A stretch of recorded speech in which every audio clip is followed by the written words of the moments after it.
आप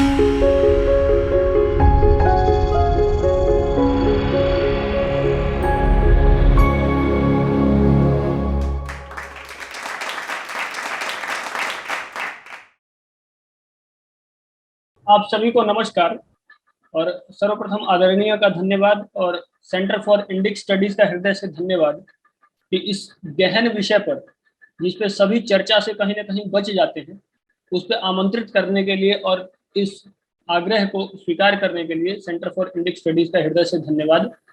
श्री राम शर्मा जी का हृदय से धन्यवाद और मानोशी दीदी, मानोशी सिन्हा जी, जिन्होंने मुझे परिचय करवाया सेंटर फॉर इंडिक स्टडीज से, उनका भी हृदय से धन्यवाद।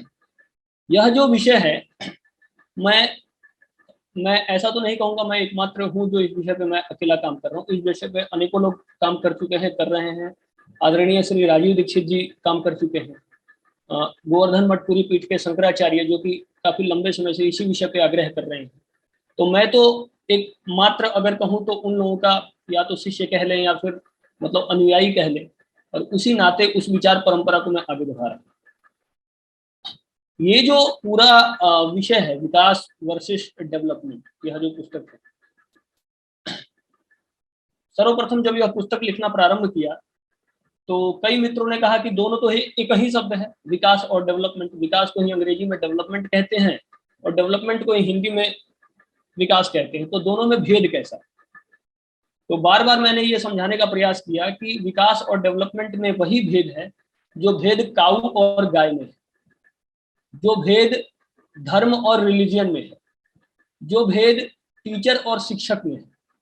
हमारे यहाँ शब्दों में भाव अंतर्निहित होता है। हमारे जो शब्द हैं, जो भारत की शब्दावली है, वो भाव द्वारा तैयार है और इसकी एक भौगोलिक और सांस्कृतिक पृष्ठभूमि है। गाय की अपनी भौगोलिक और सांस्कृतिक पृष्ठभूमि है और काऊ की, उसको भौगोलिक कहें, सांस्कृतिक तो नहीं ही कहेंगे, उसका एक अपना कल्चरल बैकग्राउंड है। तो काऊ उसके द्वारा तैयार है, गाय उसके जो भारत की भौगोलिक सांस्कृतिक पृष्ठभूमि है उसके द्वारा तैयार है। तो यहाँ पे विकास और डेवलपमेंट को मैं कुछ इस प्रकार से स्पष्ट करता हूँ कि विकास धर्म सम्मत है, विकास प्रकृति सम्मत है, विकास शास्त्र सम्मत है, विकास सनातन सम्मत है और विकास प्रकृति के प्रशस्त मान बिंदुओं की रक्षा करने वाला तत्व है। क्योंकि हमारे यहाँ जितने भी शब्द हैं वह शास्त्रों में वर्णित हैं और कोई भी हमारे यहाँ ऐसा शब्द नहीं है जो कि नेगेटिव इम्पैक्ट रखता हो, और अगर कोई शब्द नेगेटिव इम्पैक्ट रखता भी है तो उसकी उस रूप में व्याख्या हुई है। उदाहरणतः अगर राक्षस और दानव का वर्णन शास्त्रों में है तो राक्षस और दानव की व्याख्या उस रूप में की गई है, और इसके अतिरिक्त कोई भी शब्द नकारात्मक इम्पैक्ट रखता ही नहीं है। विकास जो शब्द है, इसकी सर्वप्रथम व्याख्या जो मिलती है, जो मेरे ध्यान में आता है जब मैंने इसका प्रथम अध्ययन किया, तो मनुस्मृति में इसकी व्याख्या मिलती है। विकास में तालाब्य श है, दंत स नहीं है, और ये विशुद्ध रूप से शास्त्रीय शब्द है। तो विकास जो शब्द है ये पूर्ण रूपेण प्रकृति सम्मत, धर्म सम्मत, शास्त्र सम्मत, सनातन सम्मत शब्द है। और आजकल जो बड़ा चल रहा है पश्चिम, क्योंकि हमारे यहाँ एक बड़ा अजीब सा कॉन्सेप्ट है कि जब पश्चिम द्वारा सर्टिफाइड कोई थ्योरी आती है तो उसकी स्वीकारोक्ति सहज ही हो जाती है। तो अभी एक बड़ा चल रहा है सस्टेनेबल डेवलपमेंट। खैर मैं तो इस कॉन्सेप्ट को भी नहीं मानता, ये भी जो है एक कहीं ना कहीं हमको दिग्भ्रमित करने के लिए ही खड़ा किया गया है। लेकिन जहां पे ये सस्टेनेबल डेवलपमेंट की बात हो रही है तो आप देखेंगे कि सस्टेनेबल डेवलपमेंट में भी यही कहा जा रहा है कि प्रकृति को बचाने का आग्रह ही बार बार किया जा रहा है। तो कुल मिला के विकास जो शब्द है वो प्रकृति के प्रशस्त मान बिंदुओं की रक्षा करने वाला तत्व है। अब डेवलपमेंट ठीक इसके विपरीत है। डेवलपमेंट प्रकृति के प्रशस्त मान बिंदुओं की हत्या करने वाला तत्व है।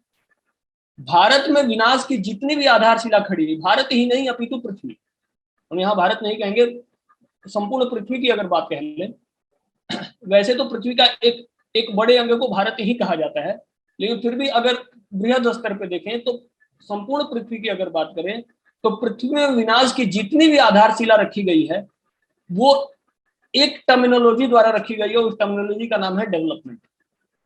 नदियों पर बांध बने, नदी ध्वस्त हुई, नदियों से बालू को खींचा गया डेवलपमेंट के नाम पर, सीमेंट का पूरा इंफ्रास्ट्रक्चर खड़ा किया गया डेवलपमेंट के नाम पर। इलेक्ट्रिसिटी का कॉरिडोर तैयार किया गया डेवलपमेंट के नाम पर। एसी, फ्रिज, कूलर, ये जितनी भी चीजें, रोड, ट्रांसपोर्टेशन सिस्टम, जितना कुछ हुआ ये सब एक ही टर्म क्रिएट हुआ डेवलपमेंट के नाम पर। और कुतर्क क्या गढ़ दिए गए? सर्वप्रथम इसके पक्ष में जितने कुतर्क गढ़े गए पहले उसका भी खंडन आवश्यक है। कुतर्क ये गढ़ा गया कि जनसंख्या बढ़ती जा रही है और इतनी बड़ी जनसंख्या के लिए ये पूरा जो इंफ्रास्ट्रक्चर है इसको खड़ा करना ही पड़ेगा। अब यहाँ जो समझने वाला पक्ष है वो ध्यान से देखिए कि बढ़ती जनसंख्या कभी भी समस्या नहीं हो सकती। बढ़ती जनसंख्या किसी भी स्थिति के लिए समस्या नहीं हो सकती। हम भारत के परिप्रेक्ष्य में ही समझते हैं। उदाहरणतः एक गांव को ले लेते हैं और एक दिल्ली जैसे शहर को ले लेते हैं। जहां पे दिल्ली जैसे शहर का जनसंख्या घनत्व 22,000 से लेकर 30,000 प्रति किलोमीटर स्क्वायर है, वहीं पे ग्रामीण क्षेत्रों का आज भी जनसंख्या घनत्व जो 100 किलोमीटर 300 व्यक्ति प्रति किलोमीटर स्क्वायर है। तो यहाँ पे विषय क्या हुआ कि आपने पूरे एक सेक्ट को कंपाइल कर दिया जनसंख्या से और एक सेक्ट को पूरा का पूरा खाली छोड़ दिया। जनसंख्या को हम दो भागों में विभाजित कर लेते हैं, जैसा इस पुस्तक में भी आग्रह पूर्वक बार बार लिखा गया है। जनसंख्या को आप दो भागों में विभाजित कर लीजिए, एक शहरी जनसंख्या और ग्रामीण जनसंख्या। शहरी जनसंख्या कुछ इस प्रकार से परिभाषित है, वह जनसंख्या जो प्रत्यक्ष या अप्रत्यक्ष रूप से कृषि पर निर्भर नहीं है। ग्रामीण जनसंख्या वह है जो प्रत्यक्ष या अप्रत्यक्ष रूप से कृषि पर निर्भर है। जब भारत स्वतंत्र होता है तो यह ग्रामीण जनसंख्या, आप ना चाहते हुए भी आपको यह मानना ही पड़ेगा कि ग्रामीण जनसंख्या जो थी 90% से ऊपर थी और शहरी जनसंख्या खींच खांच के 7 से 8%।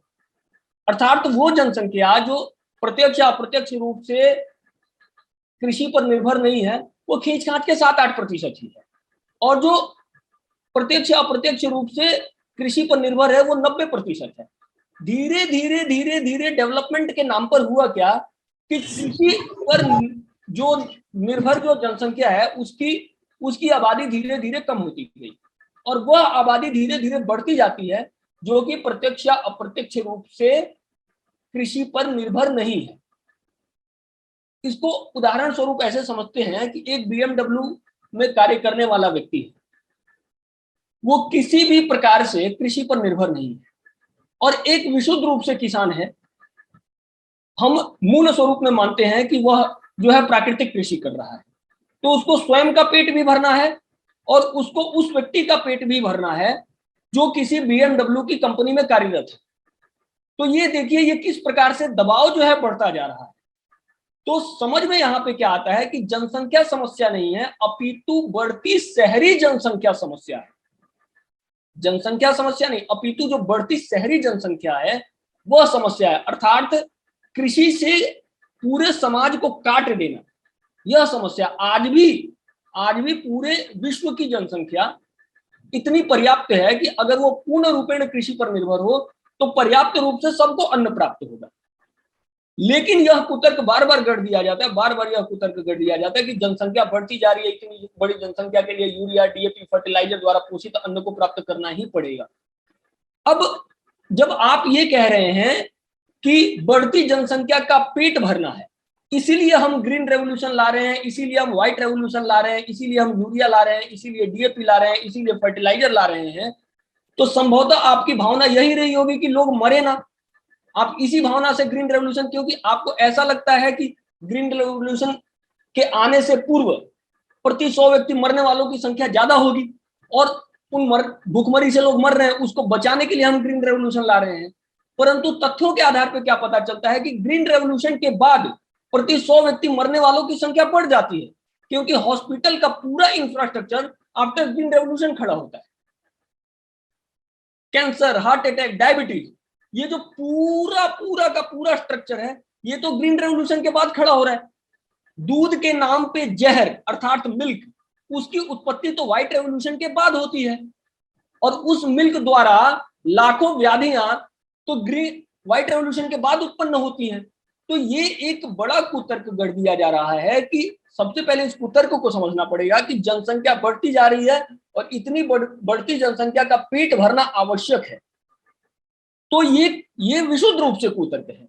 दूसरा कुतर्क क्या गढ़ा जा रहा है कि ये जो सारी बातें हैं कि बिना इलेक्ट्रिसिटी के भी गांव चल सकते हैं, बिना रोड के भी गांव चल सकते हैं, बिना टीवी का भी गांव चल सकता है, ये सारी बातें अव्यवहारिक है। लगभग 2-3 वर्ष पूर्व बातें हैं, हमारे एक मित्र हमारे साथ गए, गांव जाना हुआ, मूलतः हम बिहार से। तो बिहार में सामान्यतः धान के संरक्षण के लिए बाखार की रचना होती है, बाखार में धान का संरक्षण होता है। तो उनके लिए वो बड़ा ही अद्भुत सा था, कुछ ऐसा लग रहा था कि पता नहीं उन्होंने क्या देख लिया। तो जैसे ही वो देखते हैं तो उसके आगे वो सेल्फी ले लेते हैं और अच्छा सा लगता है उनको। हमने कहा कि इसमें आपको क्या अच्छा लग रहा है, तो कह रहे हैं कि आंखों को बड़ा ही सुंदर लग रहा है। समस्या सबके साथ क्या है कि सबकी भावना यही है कि प्रकृति अपने मूल स्वरूप में बची रहे। सबकी आंखों को प्रकृति ही अच्छी लग रही है, वही तालाब, वही पोखर, वही नदी, वही नाले, वही पर्वत, वही बखार, वही घास, वही गोबर, सबको वही अच्छा लग रहा है। परंतु फिर भी हम कह रहे हैं कि ये सब अव्यवहारिक है, ये सब इम्प्रैक्टिकल है। अगर ये सब इम्प्रैक्टिकल है तो आपकी भावना अव्यवहारिक है। आप ये कहिए कि हमारी भावना जो है इम्प्रैक्टिकल है। एक तरफ आप कह रहे हैं कि ये सब बचे भी, और दूसरी तरफ आप कह रहे हैं कि ये सब इम्प्रैक्टिकल है। तो ये जो कॉन्ट्राडिक्शन है समझ में नहीं आता, ये कहीं से भी इम्प्रैक्टिकल नहीं है। ये अब इम्प्रैक्टिकल क्यों होता है ये भी समझने का प्रयास करेंगे। इस पूरी नीति को बनाने वाले कहीं ना कहीं केवल 4 और 5 लोग हैं। वैश्विक नीतियां हैं इसके पीछे, 4 से 5 लोग द्वारा बनाई गई ये पूरी नीतियां।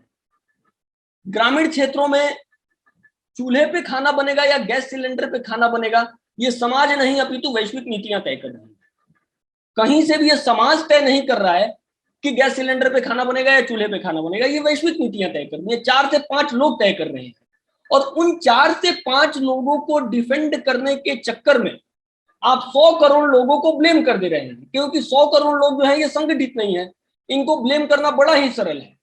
जो पॉलिसीज बन रही हैं, जो इंस्टीट्यूशंस पॉलिसीज बना रही हैं, जिन पॉलिसीज के आधार पर ये सारी नीतियां इंप्लीमेंट हो रही हैं, जिनके आधार पे गांव गांव पे ये नीतियां जा रही हैं, आप उन पॉलिसीज को और उन पॉलिसीज को बनाने वाले लोगों को ब्लेम नहीं करके अपितु उन 100 करोड़ लोगों को जो संगठित नहीं है, जो अपना बचाव नहीं कर सकते और प्रतिकार नहीं कर सकते, आप उनको ब्लेम कर दे रहे हैं, क्योंकि वो बहुत ही आसान और बहुत ही सरल कार्य है। ट्रैक्टर, गांव में ट्रैक्टर को लाने वाला समाज नहीं अपितु नीतियां हैं। आप नीति भी नहीं, उसको पॉलिसी कहेंगे, जो उसका विकृत स्वरूप है। तो ये सब क्यों हो रहा है? ये ओनली ड्यू टू पॉलिसी, इसके मूल में पॉलिसी है। हमारे यहाँ यह आग्रह हुआ ही नहीं कि भारत भी वैश्विक स्तर पे नीतियों को देने में सक्षम है, और विगत कई वर्षों तक, पिछले कई वर्षों तक, हजारों लाखों वर्षों तक भारत ने ही पूरे विश्व को नीति दी है। वैश्विक नीतियों द्वारा भारत संचालित नहीं हुआ, तो भारत की नीति द्वारा पूरी पृथ्वी संचालित हुई है। पृथ्वी, जल, अग्नि, वायु, आकाश, इन सब का मूल स्वरूप क्या हो, यह भारत ने तय किया है, यह किसी और राष्ट्र ने तय नहीं किया है। तो जब भारत में यह सामर्थ्य था और जब भारत ने नीतियां तय की, तो प्रकृति अपने मूल स्वरूप में सुरक्षित और संरक्षित रही। बैल अपने मूल स्वरूप में सुरक्षित एवं संरक्षित रहा, हाथी अपने मूल स्वरूप में सुरक्षित एवं संरक्षित रहा। परंतु नीति जब पश्चिम द्वारा आती है, नीति जब वेस्ट द्वारा आती है, तो सबका मूल विकृत हो जाता है। एक बड़ा ही सामान्य सूत्र मैं दे रहा हूं कि अगर किसी भी प्रकृति के किसी भी तत्व को समाप्त करना है तो आप उसका अल्टरनेट खड़ा कर दीजिए। गैया को समाप्त करना है, बैल को समाप्त करना है, तो ट्रैक्टर लेते आइए। एक ट्रैक्टर आएगा, वो 10 जोड़ी बैलों का विकल्प बन जाएगा। अब जब आपके घर में ट्रैक्टर आ गया तो किसान बैलों के संरक्षण का विचार क्यों करेगा? एक बड़ा तंत्र है, कम्युनिस्ट तंत्र, जो यह बार बार कहता है कि बैलों की उपयोगिता उनका शोषण है। बैलों की उपयोगिता या पशुओं की उपयोगिता कहीं से उनका शोषण नहीं, अपितु उनका जीवन है। पशुओं की उपयोगिता में ही उनका जीवन अंतर्निहित है।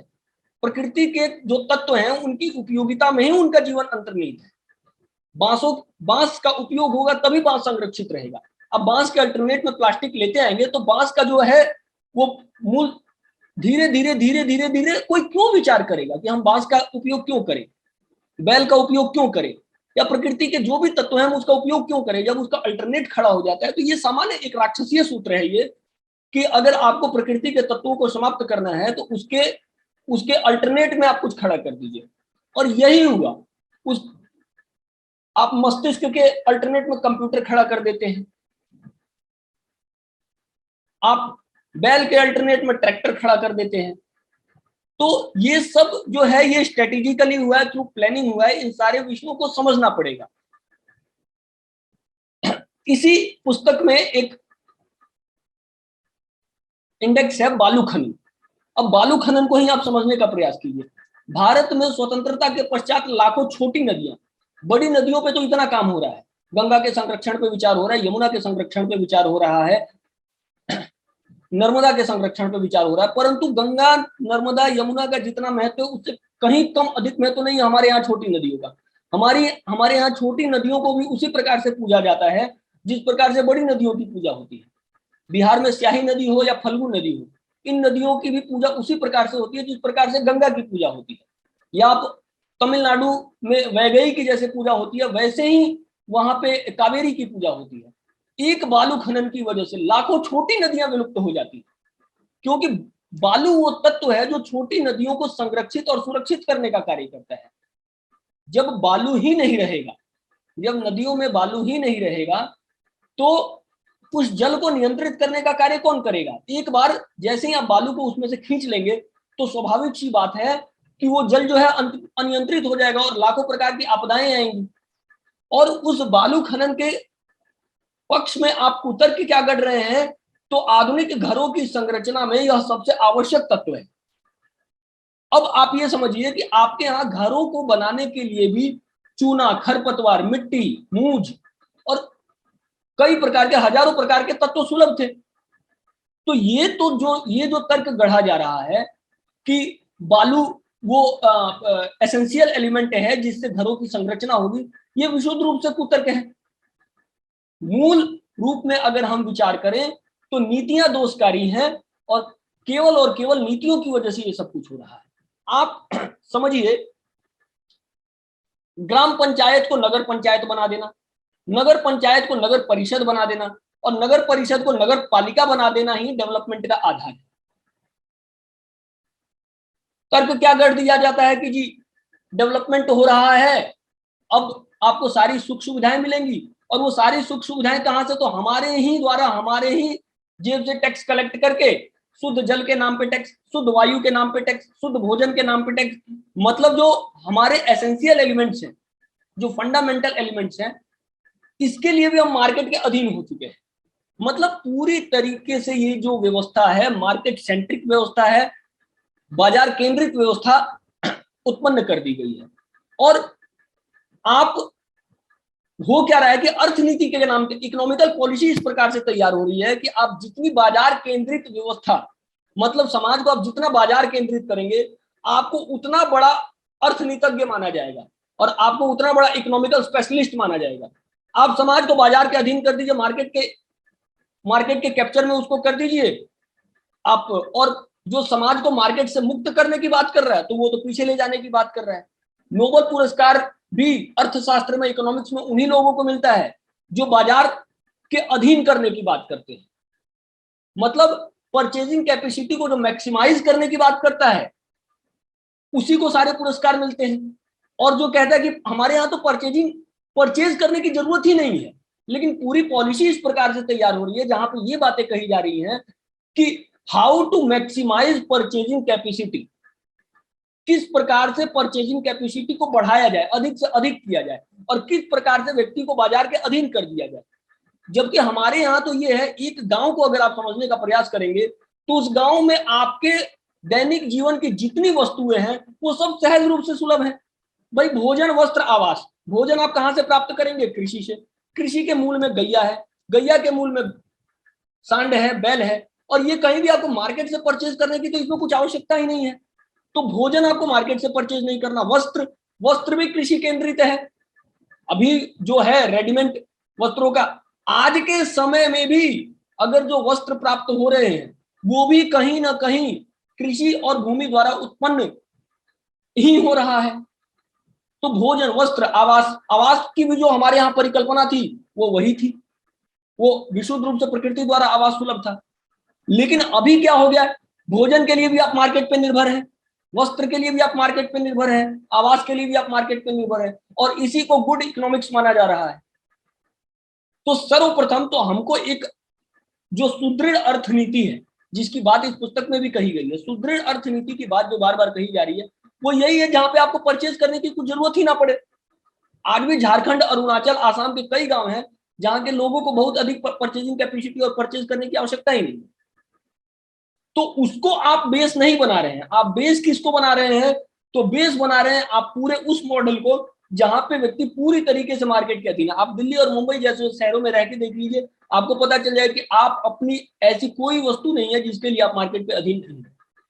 तो सर्वप्रथम पूरी नीति को समझना पड़ेगा, इकोनॉमिकल पॉलिसी को समझना पड़ेगा, शिक्षा, अब शिक्षा को भी यहां पे समझने का प्रयास किया जाए। तो जिस शिक्षा हेतु गांव से शहरों की ओर पलायन हो रहा है, mechanical engineering, civil engineering, plastic, ये सब के, ये जितनी शिक्षा है यह सब दानवीय शिक्षा है, राक्षसीय शिक्षा है, और यह सब गांवों के कंक्रीटीकरण की शिक्षा है। मैं स्वयं मैकेनिकल इंजीनियरिंग का छात्र हूं और मैं अच्छे से जानता हूं मैकेनिकल इंजीनियरिंग में क्या पढ़ाया जाता है। मैकेनिकल इंजीनियरिंग में केवल हाउ टू मशीनाइज पीपल, व्यक्ति को कैसे मशीन पर निर्भर कर दिया जाए। आप देखिए, पहले दिहाड़ी मजदूर होते थे, और अब जिस प्रकार से ट्रैक्टर ने बैलों की हत्या की, अब जो आधुनिक मशीन हैं जिसपे जो पूरी कृषि जिस पे निर्भर हो गई है, अब वो मनुष्यों की हत्या करेगा, वही मनुष्य पलायन के लिए विवश है, विशुद्ध रूप से वो पलायन के लिए विवश है। करेंगे क्या, क्योंकि आपने उनका भी अल्टरनेट खड़ा कर दिया। धान काटने के लिए, गेहूं काटने के लिए जहां पे मनुष्य आपके लिए सुलभ थे, उसको आपने कह दिया कि ये शोषण है। उपयोगिता को बार बार शोषण कह देना, उपयोगिता को शोषण कह के और उसके अल्टरनेट में कुछ खड़ा करके और प्रकृति के विनाश की आधारशिला खड़ी कर देना। यहाँ पे विचार करने वाला यह पक्ष है कि इसमें केवल प्रकृति के तत्व नहीं अपितु मनुष्यों का भी नरसंहार होगा, क्योंकि ये पूरी की पूरी ऐसी विनाश की आधारशिला खड़ी हो रही है, ऐसा स्ट्रक्चर खड़ा किया जा रहा है जहां पे कुछ भी नहीं बचेगा। एक कंप्यूटर आता है तो आप देखिए किस प्रकार से पूरा तंत्र खड़ा हो जाता है। लेकिन सबसे बड़ा पक्ष ये है, एक कुतर्क और गढ़ा जाता है कि आप स्वयं भी इन व्यवस्थाओं का प्रयोग कर रहे हैं, तो आप क्यों विरोध कर रहे हैं? आप स्वयं भी लैपटॉप का प्रयोग कर रहे हैं, आप स्वयं भी कंप्यूटर का प्रयोग कर रहे हैं, आप स्वयं भी फोन का प्रयोग कर रहे हैं, आप स्वयं भी ट्रेन का प्रयोग कर रहे हैं, आप स्वयं भी हवाई जहाज का प्रयोग कर रहे हैं। समझने वाला पक्ष ये है कि हमारे ही शून्य और एक का प्रयोग करके आपने कंप्यूटर बनाया, और उस कंप्यूटर के माध्यम से आपने पूरे प्रकृति के विनाश की आधारशिला खड़ी की। आपने तो हमारे तंत्रों का प्रयोग कर लिया, जब हम आपके तंत्रों का प्रयोग कर रहे हैं तो आपको चिढ़ हो रही है। ये अच्छी डिप्लोमेसी है। आप हमारे तंत्रों का प्रयोग कर लें, पूरा का पूरा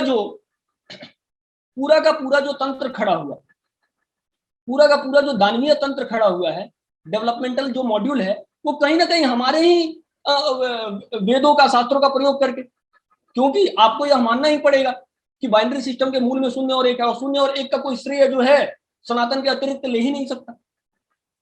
अच्छा, इतने गहन चिंतन को आप ना भी माने तो AC, fridge, cooler, TV, train, ये आप किसकी मिट्टी से बनाएंगे? इसके लिए रॉ मटेरियल आप कहां से लाएंगे? रॉ मटेरियल तो वहीं प्रकृति से आप इकट्ठा करेंगे। मतलब हमारे ही रॉ मटेरियल्स को, हमारे ही संसाधनों को विकृत और विरूपित करके हमारे ही समकक्ष रख दिया जा रहा है, और फिर आप कह रहे हैं कि आप इसका प्रयोग भी नहीं कर सकते। यह गजब डिप्लोमेसी है।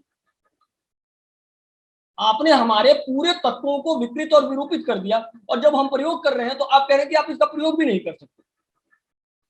आपने भी प्रयोग किया, हम भी प्रयोग करेंगे, लेकिन हमारा लक्ष्य स्पष्ट होना चाहिए। हमारा लक्ष्य स्पष्ट है कि पुनः उसी व्यवस्था को स्थापित करना है, और उसी व्यवस्था को स्थापित करने का आग्रह इस पुस्तक में बार बार किया गया है। एक हमें भ्रमित कर दिया जाता है कि भारत ने कोई आविष्कार नहीं किया, जो भी आविष्कार है वो सब साइंस की देन है। मैं साइंस और विज्ञान में भेद मानता हूं। बार बार यह बात कह दी जाती है कि जो भी है वो साइंस की वजह से हुआ है। सब कुछ साइंस की वजह से हुआ है। ट्रेन आया साइंस की वजह से, कंप्यूटर आया साइंस की वजह से। जबकि मैं क्या देख रहा हूं कि प्रकृति के विनाश की जितनी भी आधारशिलाएं खड़ी हुई, बालू खनन के लिए जो यांत्रिक दानव आपने तैयार किया, क्योंकि बालू खनन आप हाथों से तो कर नहीं सकते थे, उसके लिए आपको टेक्निकल विपन्स चाहिए थे। तो टेक्निकल विपन्स आप कहां से लाएंगे? Due to science. साइंस के माध्यम से ही, साइंस को टूल बना के हमारे यहां जितने भी आविष्कार हुए वो सबके सब प्रकृति सम्मत है। बैल को आप आविष्कार नहीं मानेंगे क्या? यह आपकी मूर्खता है क्या? बैल जो है विशुद्ध रूप से ऋषि मुनियों द्वारा किया गया एक आविष्कार है, यह आपको मानना ही पड़ेगा। गैया को आप आविष्कार नहीं मानेंगे क्या? ऋषि मुनियों द्वारा किया गया गैया एक आविष्कार है। नदी, पर्वत, पहाड़, मिट्टी, बालू, यह सब जो है ऋषि मुनियों द्वारा किया गया आविष्कार है और इसका श्रेय सनातन को जाता है। लेकिन आप आविष्कार किसको मानेंगे? तो जो डिफॉर्म्ड स्ट्रक्चर है, जिसके माध्यम से विनाश की आधारशिला खड़ी हो रही है, आप उसको आविष्कार कह रहे हैं। आप ट्रैक्टर को आविष्कार कह रहे हैं जिसने बैलों की हत्या कर दी। आप ट्रेन को आविष्कार कह रहे हैं जिसने पैदल चलने का सामर्थ्य ही समाप्त कर दिया। हमारे यहाँ लोग 400-400 किलोमीटर भी पैदल चल लेते थे, इतना सामर्थ्य था भारत में। आप 4 व्हीलर को आविष्कार मान रहे हैं जिसने पैदल चलने का सामर्थ्य समाप्त कर दिया। तो आप उन सारे अल्टरनेट्स, आप उन सारे डेवलपमेंटल मॉड्यूल्स, आप उन सारे यांत्रिक दानवों को तो आविष्कार मान रहे हैं, अभी तो आप उनको आविष्कार नहीं मान रहे हैं जो कि सनातन सम्मत, प्रकृति सम्मत पक्ष है। अब एक बात ये बार बार कह दी जाती है कि यह तो सारा समस्या का पक्ष हो गया, समाधान क्या है? तो समाधान का सामान्य पक्ष है हमारी परंपरा। परंपरा के अतिरिक्त कुछ समाधान है ही नहीं। शासन एवं समाज को आग्रह पूर्वक परंपरा की ओर लौटना ही पड़ेगा। परंपरा में सब चीज का समाधान अंतर्निहित है। आप बहुत पीछे मत जाइए, आप विगत पीछे 40-50 वर्ष भी अगर पीछे जाएंगे तो आपको लगेगा आपके गांव बाजार से मुक्त थे, परंतु धीरे धीरे धीरे धीरे धीरे धीरे धीरे धीरे वैश्विक नीतियां इस प्रकार से हावी होती गई कि हमारे गांव बाजार के अधीन हो गए। इसमें कोई भी पर्टिकुलर गवर्नमेंट, पर्टिकुलर शासन जो है वो दोषी नहीं है। इसको कभी भी ये ना समझे कि इसके लिए कोई पर्टिकुलर गवर्नमेंट या पर्टिकुलर सरकार या पर्टिकुलर वो दोषी है। भारत जब स्वतंत्र होता है तो एक औपनिवेशिक व्यवस्था हमारे ऊपर लाद दी जाती है जिसमें हम चलने के लिए बाध्य हैं। हम सभी उसमें चलने के लिए ना चाहते हुए भी बाध्य हैं। हमको ध्यान में आता है कि एक बार हमारा दिल्ली से गांव जाना हुआ, तो हम लोग 4 व्हीलर में बैठ गए और 4 व्हीलर में यहां से यमुना एक्सप्रेसवे से होते हुए गाड़ी निकल पड़ी। अब जब यमुना एक्सप्रेसवे पे 4 व्हीलर चलती है तो यह सामान्य व्यक्ति को भी ध्यान में होगा कि व्यक्ति उस पे 120, 130, 140 किलोमीटर प्रति घंटा की रफ्तार में गाड़ी चलाने के लिए बाध्य है। 140 किलोमीटर प्रति घंटा से नीचे या 120 किलोमीटर प्रति घंटा से नीचे यमुना एक्सप्रेसवे पे आप ड्राइव कर ही नहीं सकते। अगर इससे नीचे आप ड्राइव करेंगे तो आपकी गाड़ी के साथ कुछ भी हो सकता है। तो सर्वप्रथम आपको 120 पे ड्राइव करने के लिए बाध्य किया। अब जब आप 120 पे गाड़ी को ड्राइव करते हैं तो आप खिड़की को बंद करके नहीं रख सकते। आप खिड़की को खोल के नहीं रख सकते, क्षमा चाहता हूं, आप खिड़की को खोल के नहीं रख सकते, आपको खिड़की को बंद करना ही पड़ेगा। तो सर्वप्रथम आपको 120 पे बंद करने के लिए बाध्य किया, तत्पश्चात खिड़की को बंद करने के लिए बाध्य किया, और जब आपने खिड़की बंद कर दी तो घुटन इतनी हो जाती है कि आपको एसी चालू करना पड़ेगा, तो आपको एसी चालू करने के लिए बाध्य किया। तो ये पूरी व्यवस्था ऐसी बना दी गई है जहां पे आप इस पूरी व्यवस्था में जीने के लिए बाध्य हैं। तो जब तक इस व्यवस्था को परिवर्तित करने का आग्रह नहीं होगा तब तक तो ये डिस्कोर्स जो है वो तो दिखेगा नहीं। तो हमारा आग्रह यही है इस पुस्तक के माध्यम से, विकास वर्सेस डेवलपमेंट, आप एक बार इस पुस्तक को देख सकते हैं। यह जो पुस्तक है संभवतः आप देख पा रहे होंगे,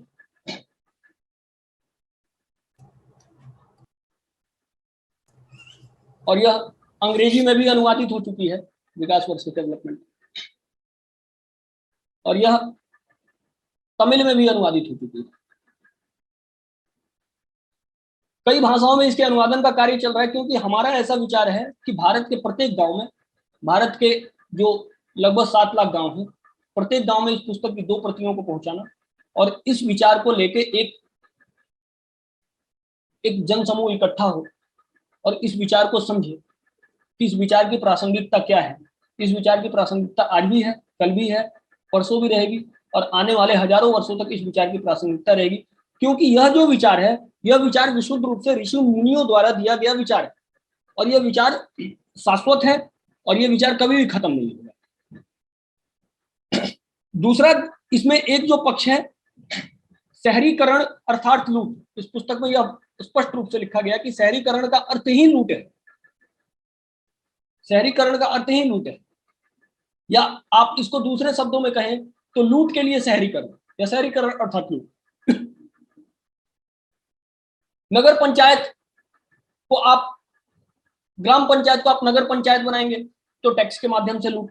नगर पंचायत को आप नगर परिषद बनाएंगे, नगर परिषद को आप नगर पालिका बनाएंगे, नगर पालिका को बड़ा शहर बनाएंगे। तो ये जो पूरा कॉन्सेप्ट है, भूमि को अधिग्रहित कर लेना, भूमि को अधिग्रहित करके किसान को लोभी बना देना। 2 रुपए की जमीन, जब भी कोई डेवलपमेंटल प्रोजेक्ट आता है तो 2 रुपए की जमीन जो होती है वो 2000 की हो जाती है। तो उसमें स्वाभाविक सा पक्ष है कि जब 2 रुपए की जमीन 2000 की होगी तो किसान लोभी हो जाएगा। आप दिल्ली का ही उदाहरण देख लीजिए। दिल्ली में 1975, 1980, 1990 तक दिल्ली का मुश्किल से 30 से 40% जो क्षेत्र था वो शहरी क्षेत्र था। अभी आप देखिए द्वारका में 2003, 2004, 2005 तक गन्ने, गेहूं, घास और गेहूं की सबकी खेती होती थी। आज पूरा का पूरा जो द्वारका है दिल्ली का, उस पर आपने कंक्रीट की चादर बिछा दी है और ये धीरे धीरे इस सीमा को बढ़ाया जा रहा है। अब ये सीमा धीरे धीरे होते होते हरियाणा तक जा चुकी है और इधर यूपी से होते हुए मेरठ, गाजियाबाद, पूरा का पूरा नोएडा कैप्चर कर लिया गया। इसी प्रकार से कोलकाता को आप बनाते हैं, फिर करते करते आप पूरे 200 किलोमीटर के रेडियस को आप कैप्चर कर लेते हैं। इसी प्रकार से मुंबई, आप रायगढ़ तक पहुंच जाते हैं। इसी प्रकार से चेन्नई, सेलम तक कैसे वो चेन्नई पहुंच जाता पता ही नहीं चलता। इसी प्रकार से पटना कैसे आरा कैप्चर हो जाता पता ही नहीं चलता है। तो ये शहरी संरचना जो है, ये पूरा का पूरा ये एक एजेंडा के तहत काम चल रहा है कि आप एक शहर बनाइए और उसके आसपास के जितने गांव है उसमें कंक्रीट की चादर बिछाते जाइए। ना वर्षा का जल भूमि के नीचे जा पा रहा है। जो भूगर्भ का जल स्तर है वो कभी अपने यहाँ, हमको ध्यान में, जब हम बहुत पहले की बात नहीं कर रहे, 98, 99 की बात कर रहे हैं कि हमारे गोपालगंज जिले में भूजल स्तर बड़ी मुश्किल से 25 मीटर से लेकर 30 मीटर तक सुलभ था। आज वो 90 मीटर, 100 मीटर तक जा चुका है। फीट, मैं मीटर कह रहा हूं, क्षमा चाहता हूं इसके लिए, फीट 20-25 फीट तक सुलभ था, आज वो 100 फीट तक जा चुका है। अभी तो ये दिल्ली जैसे शहरों में आप आ जाइए, 150 से 200 फीट पे भूजल स्तर जा चुका है। इसके पीछे मूल में कारण क्या है? तो मोटर टेक्नोलॉजी। मोटर के माध्यम से आपने इस प्रकार से इंजेक्ट किया, मतलब जैसे ये एक ऐसी दानीय व्यवस्था क्रिएट कर दी गई है पूरे के पूरे जल।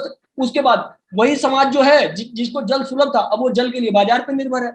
जल का व्यापार, हम कल्पना भी नहीं कर सकते थे कि कभी जल का भी व्यापार होगा। अभी जल का व्यापार हो रहा है और इसको हमने सहजता से स्वीकार कर लिया है, आग्रह पूर्वक इसको हमने एकदम बिल्कुल अब एक्सेप्ट कर लिया कि ये व्यवस्था तो रहेगी। आज हम जल के लिए बाजार पर निर्भर है, कल को हम वायु के लिए भी बाजार पर निर्भर होंगे, परसों अग्नि के लिए भी बाजार पर निर्भर होंगे। तो जितने मूल तत्व हैं उसके लिए समाज को बाजार पर निर्भर कर दो, और उसी का नाम है गुड इकोनॉमिक्स। जो बार बार मैं बातें कह रहा हूं, बार बार वही बातें आ रही हैं, क्योंकि यह कोई इतनी क्लिष्ट बात नहीं है जो किसी को समझ ना आए। सारे पक्ष जो हैं, सारे पक्ष सबको बहुत ही सहजता पूर्वक समझ में आ रहे हैं। लेकिन आप केवल यही पक्ष नहीं है, एक अगर गैस सिलेंडर आता है तो आप उसके लिए कितने आयरन की माइनिंग करते हैं, उस एस्पेक्ट को तो अभी देखा ही नहीं जा रहा है। कितने आयरन की माइनिंग हुई गैस सिलेंडर के लिए, ऊपर से उस गैस सिलेंडर की कीमत स्वाभाविक है। दूसरी बात ये कह दी जा रही है महंगाई महंगाई महंगाई। अरे हम तो कह रहे समाज को बाजार से मुक्त कर दीजिए, महंगाई जैसा कोई प्रपंच ही नहीं रहेगा। ये रिसेशन का जो पूरा कॉन्सेप्ट है, ये एंटी धार्मिक है, अधार्मिक कॉन्सेप्ट है। वो समाज कभी रिसेशन का शिकार हो ही नहीं सकता जो कि बाजार से मुक्त हो। बाजार पे निर्भीत समाज ही रिसेशन का शिकार होता है। यह महंगाई का जो प्रपंच, मैं तो बार बार कहता हूं, जब भी महंगाई की बातें होती है हम तो कहते हैं कि आप तो अपनी जरूरतों को ही कम कर लीजिए, आवश्यकताओं को कम कर लीजिए। पैदल चलने वाला व्यक्ति स्वभाव फ्यूल पे वो डिपेंडेंट होगा ही नहीं। तो आप समझिए कि एक बच्चा स्कूल जा रहा है अपने विद्यालय और वो संतुष्ट है, पैदल चलने में वो संतुष्ट है, फिर उसके लिए ट्रांसपोर्टेशन सिस्टम लाते हैं, वो ट्रांसपोर्टेशन सिस्टम में फ्यूल लाते हैं। अब समझिए शिक्षा के लिए फ्यूल आवश्यक हो गया है। शिक्षा और फ्यूल का इंटरलिंक आपने कर दिया, जिसका कोई इंटरलिंक दिखता ही नहीं है। अब बच्चे को शिक्षा लेनी है तो वो भी मिडिल ईस्ट पे डिपेंडेंट है। तो एक पूरी ऐसी व्यवस्था क्रिएट कर दी गई है। हम एक सामान्य सा अगर कुछ खरीदने भी जा रहे हैं, 2 रुपए की वस्तु या 4 रुपए या 5-10 रुपए की वस्तु अगर हम कोई खरीदने जा रहे हैं, तो उसके लिए बाइक, उसके लिए पेट्रोल, मतलब एक उसके लिए आयरन की माइनिंग। आप सामान्य पक्ष भी देख सकते हैं कि कार के लिए आप अलग से रोडवे सिस्टम बनाएंगे, इंश्योरेंस की कंपनियां, तो साइकिल के लिए तो आपको किसी इंफ्रास्ट्रक्चर की जरूरत ही नहीं है। तो ये पूरा का पूरा एक प्रपंच क्रिएट कर दिया गया है। तथ्यों के आधार पर कोई चर्चा नहीं हो रही। अगर तथ्यों के आधार पर चर्चा होगी तो समझ में आएगा कि हमारी जो व्यवस्था अधिक आर्थिक है, अधिक सस्टेनेबल है। आज भी सस्टेनेबल की बात बार बार हो रही है। मैंने प्रारंभ में भी कहा कि सस्टेनेबल डेवलपमेंट का पूरे देश विश्व भर में आग्रह हो रहा है। तो अगर सस्टेनेबल की ही बात करें तो हमारी व्यवस्था अपेक्षाकृत कहीं अधिक सस्टेनेबल है, कहीं अधिक व्यवहारिक है, कहीं अधिक साइंटिफिक है। It is more scientific, it is more economical. इन सारे पक्षों को हमें समझना पड़ेगा। इन्हीं सारे विषयों के साथ मैं अपने विषय को यही विराम दूंगा और साथ अगर कोई प्रश्न है। इससे पहले किसी और के प्रश्न आते हैं, कुछ सवाल जो है जो सहज ही आपकी चर्चा से उठते हैं, उस पर हम लोग थोड़ा आपसे समझने की कोशिश करते हैं। कि जैसे एक तो आपने जो बात कही कि कुछ लोग थे जिन्होंने पॉलिसी बना दी, तो अब जैसे मान लीजिए आज का जो समाज है, आज लोग बीमार हैं, उनको हॉस्पिटल की जरूरत है। अब ऐसे में हम उनको ये नहीं कह सकते कि आप अपनी लाइफ स्टाइल सुधार लीजिए, वो एक लंबा प्रोसेस है। तो हम जो ये आप विषय कह रहे हैं इसको तो ले करके चलें, क्योंकि इससे जन जागृति आएगी, एक समय में लोग तैयार होंगे। लेकिन दूसरा जो पक्ष है तब तक वो कहाँ पे खड़ा होगा, इस पर भी हमको चिंतन करना होगा। तो जैसे आपका जो विषय है वो ठीक है, वो कि हम लोगों को बताएं कि आप अपने स्वास्थ्य को सुधारने की दिशा में क्या कर सकते हैं, अपने आहार को कैसे दुरुस्त करें। ठीक है, उससे एक लॉन्ग टर्म में हम शायद वो अपना गोल अचीव करें। लेकिन अभी क्या जो है, इस तरह की जो हम बातें करते हैं, जैसे अभी जो प्रेजेंट की गवर्नमेंट है, वो प्रेजेंट की गवर्नमेंट वो भी तो कोशिश यही कर रही है कि हमारा जो सिस्टम है वो धीरे धीरे कारपोरेट की तरफ, धीरे धीरे जो है मार्केट की तरफ, पूंजीवादी लोगों के हाथ की तरफ वो कैसे आसानी से जाए, उसकी भी तो कोशिश वही हो रही है। तो इसका सलूशन क्या है? क्योंकि अभी जो भारत की स्थिति है आने वाले 50 सालों में, तो शायद अभी 10, 15, 20 साल तक हम ये गवर्नमेंट देखेंगे और फिर इसके बाद थोड़ा इससे अलग विचार रखने वाला गवर्नमेंट भी आ सकता है। तो जो जिस तरह की बातें हम लोग सोचते हैं, ऐसी पॉलिसीज को इम्प्लीमेंट करने वाला फिर होगा कौन? तो इस विषय पर भी क्या आपके दिमाग में कोई योजना है या आप कुछ कर रहे हैं? जी जी, बहुत ही बढ़िया प्रश्न है ये, और इस पे मैंने काफी विचार किया है। सर्वप्रथम तो इसमें कोई भी पर्टिकुलर गवर्नमेंट या कोई भी पर्टिकुलर व्यक्ति दोषी नहीं है, यह बात हम बार बार स्पष्ट कर चुके हैं। भारत स्वतंत्र होता है और एक औपनिवेशिक व्यवस्था हमारे ऊपर लाद दी जाती है, और जितने समाज जो है दास भावना से ग्रसित हो जाता है, और वही दास भावना से ग्रसित समाज नेतृत्व लेता है समाज का राजनीतिक रूप से, और वही लोग बैठते हैं। तो एक ये सामान्यतः आपका नाम हमको ध्यान में नहीं आया इस बीच में। मेरा नाम विकास सिंह जी। अच्छा, तो जी विकास जी, विकास जी, तो मैं सामान्यतः इस दास भावना को स्पष्ट करूंगा आपके समक्ष कि आईआईटी से पास आउट लड़का जो बोलेगा वो सही बोलेगा। और गांव, आज अगर मैंने एमटेक नहीं की होती तो हमारी इन बातों की कोई स्वीकार्यता नहीं है। मैं बड़े स्पष्ट शब्दों में कह रहा हूँ। बिल्कुल बिल्कुल। यही, मैं कुछ भी नया नहीं बोल रहा हूँ, मैं कोई भी टेक्निकल चीज नहीं बोल रहा हूँ, मैं कोई भी ऐसी चीज नहीं बोल रहा हूँ जो मैंने मैकेनिकल इंजीनियरिंग में पढ़ी, जो मैंने बीटेक में पढ़ा या जो मैंने एमटेक में पढ़ा। मैं वैसी कोई बात ही नहीं बोल रहा हूँ, ये तो आप भी समझ ही रहे होंगे, और ये सामान्य व्यक्ति को भी समझ में आ रहा है। लेकिन दास भावना ऐसी है कि एमटेक किया है तो ठीक बोल रहा होगा, जबकि यही बातें गांव के हमारे काफी बुजुर्गों से बात हुई, लगभग पिछले 6 वर्षों से हम बात ही कर रहे हैं, और हमसे ज्यादा गांव के व्यक्ति ये बातें बोलते हैं कि सब कुछ बर्बाद हो गया, उनको भी लगता है, पर उनकी बातों की कोई स्वीकार्यता नहीं। पॉलिसी कौन बनाएगा? तो जो एमआईटी से पढ़ के आएगा। आज भी पॉलिसी मेकर्स जो हैं वही इंस्टीट्यूशनल ढांचा और उन इंस्टीट्यूशंस में क्या पढ़ाया जा रहा है हम अच्छे से जानते हैं। इवन आईआईटीज की भी स्थिति खींच खांच के वही है। धान की पॉलिसी कौन बनाएगा? तो कोई राइस रिसर्च इंस्टीट्यूट कैलिफोर्निया में बैठा होगा वो बनाएगा। तो और उसको भारत के धान की क्या समझ है? ये तो एक जो ये दास भावना है, सबसे पहले तो इस दास भावना से बाहर निकलना पड़ेगा।